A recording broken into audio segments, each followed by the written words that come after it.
Today we're going to do an oil change for a 2025 Buick Encore GX.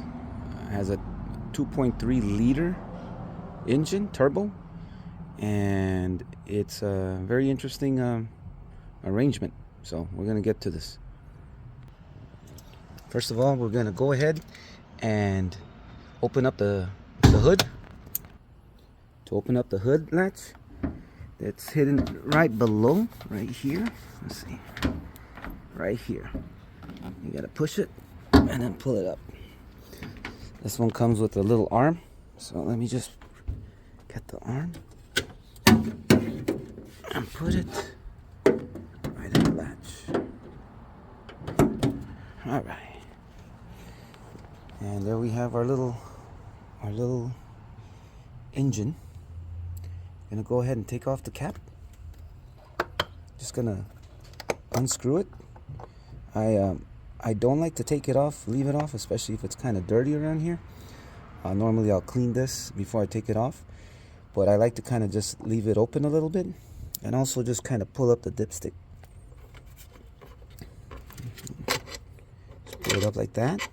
That way it gives it a little bit of air to come out when the oil is dropping. Now, the oil that you're going to be using today is SAEW 0W20. The manufacturer usually wants you to use AC Delco. AC Delco uses the Dexos 1, GM approved Generation 3.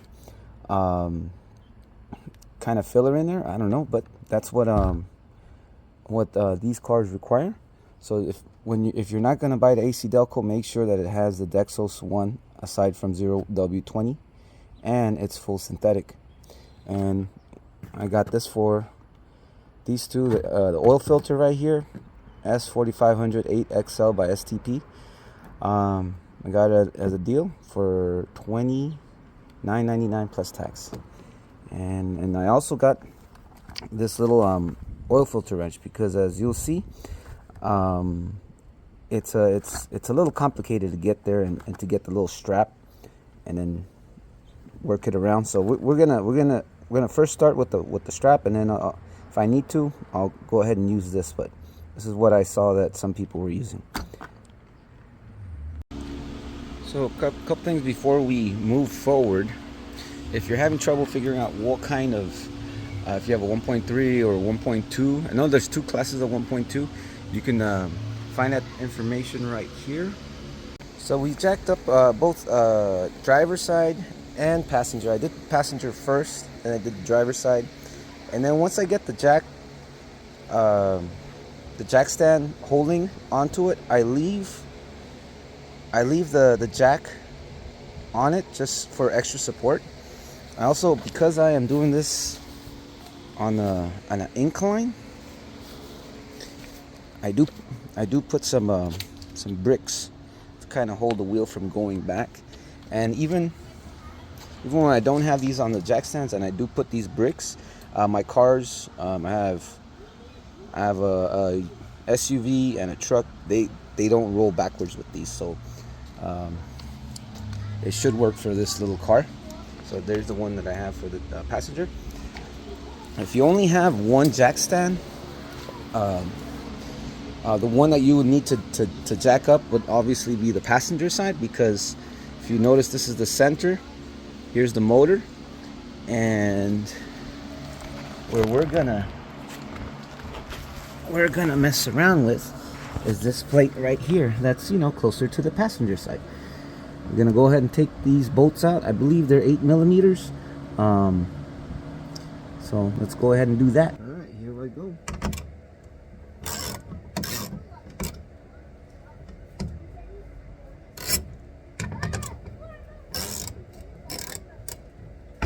It's not screwed in that there's no much torque in it, because it's the cover plate.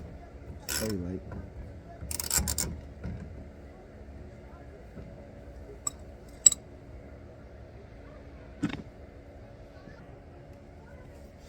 Alright, let's have a loosey-goosey.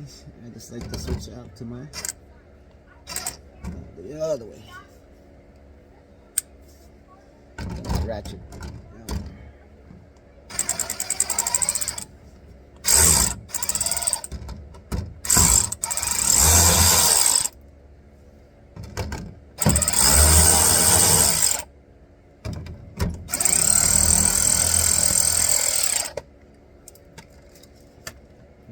Out.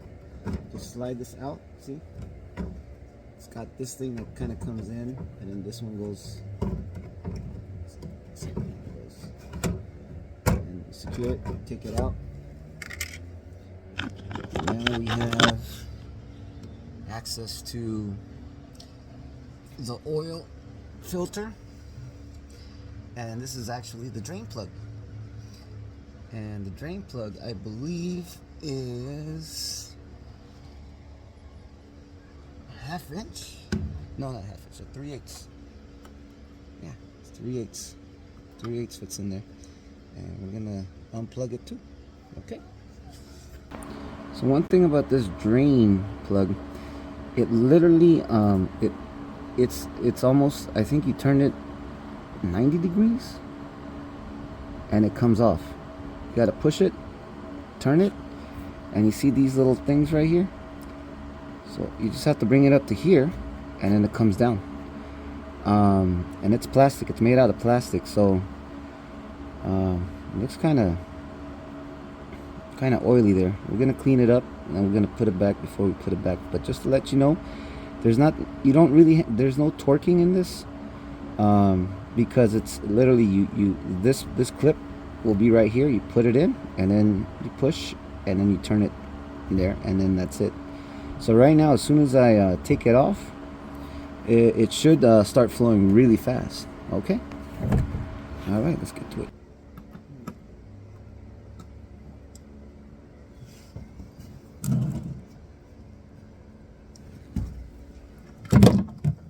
There you go. And that came out real quick. Now, I've seen people do this particular model, and it's like gushing, like. The reason why this thing is flowing really nice is because we have the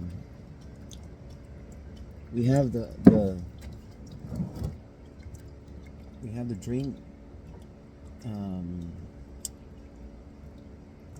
We have the thing open on the top, so it allows for smoother flow of this 4.8 liters of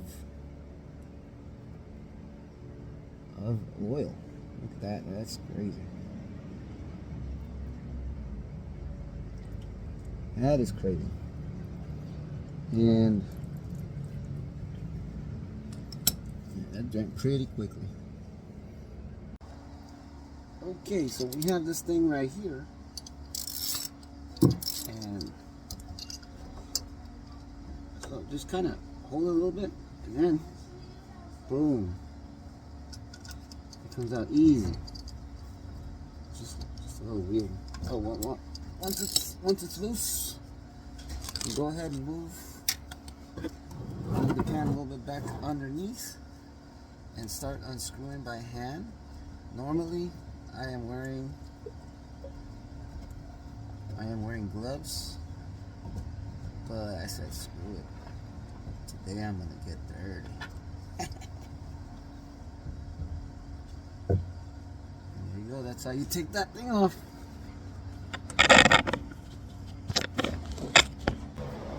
Okay, so we have the filter right here. You try to fill it up to like maybe right here. I don't want to fill it up too much because, as our little homie Archimedes once had, his wife had him go take a bath. And he went and took a bath. Water was filled up to here. Once he got in, water rose. And then he figured out that principle of displacement. Volume displaces in water, which can translate to oil. So I want to pre-fill this because I don't want to have a dry start with my car, and I want to make sure that the oil pump doesn't have to work extra hard. So that's why we do this before we install this thing, especially because it's going in underneath. It's not going sideways. Oh shit! There we go. Alright. So as you can see,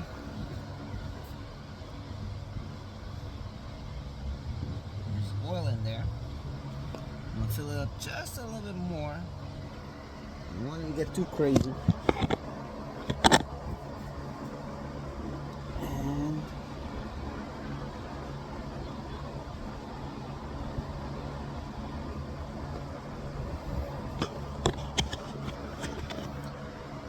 And that's about the right amount that I want. Here's a better look at it. So yeah, and then at the same time you also want to lubricate this with the new oil. So just dab it and then just go around. Very simple. And that's it. Okay, so now that we're done closing the drain plug and then putting in our oil filter pre-filled, we're gonna put this back in. Now there's a little tab right here, but this also has to clear this part right here. So before it clears there, before this one clears there, this clears it. And now we're good to screw in our 7mm bolts. Remember, there's no torquage required. All you need to do is make sure it screws in.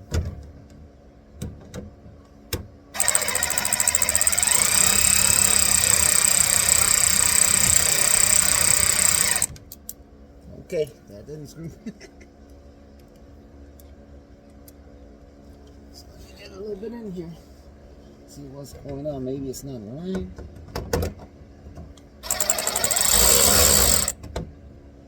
That one kind of aligned, so good on that one. Now we're gonna go to this one. Let's see if we have any progress. Okay. Okay, that one torqued too. And now we're gonna put the last one.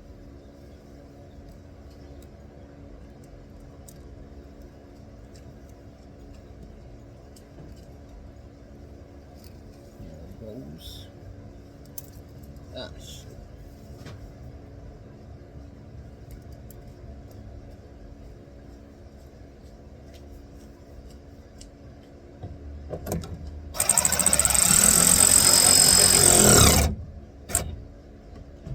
When you feel your ratchet moving, then stop torquing it.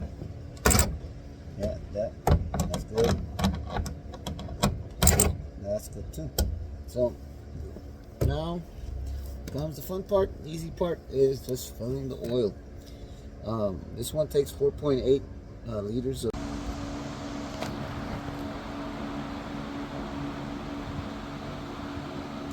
So that's where we're at.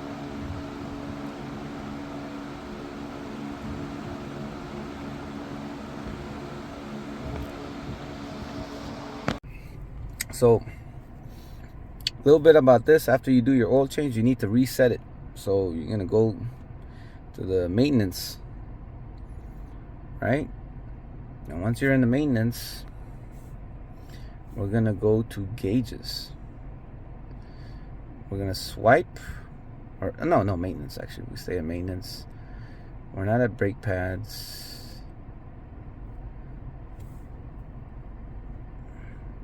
Does it go? Okay, here we go. So oil life is at 10%. So I probably had another maybe 1,000 miles because I did do it. I think I did the first one at 7,000.